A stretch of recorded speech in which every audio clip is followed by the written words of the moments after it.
I'm the city manager for the city of Monroe.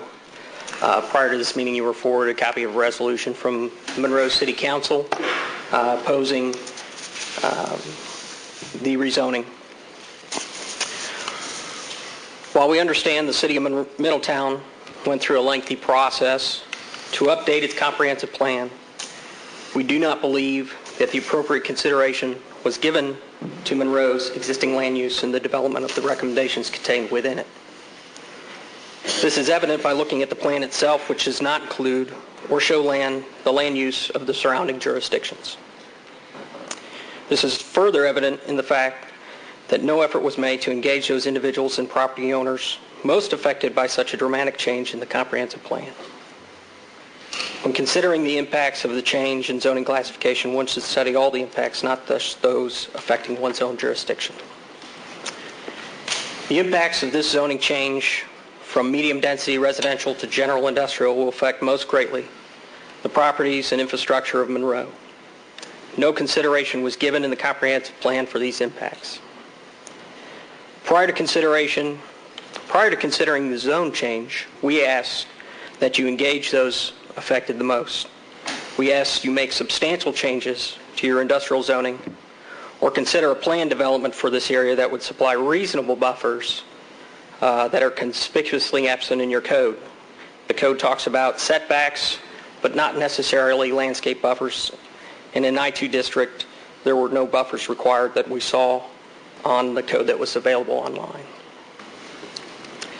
The city of Monroe does not begrudge the city of Middletown development opportunities, but asks that it look outside its border to engage those parties that have the potential of the most negative externalities of the rezoning considered.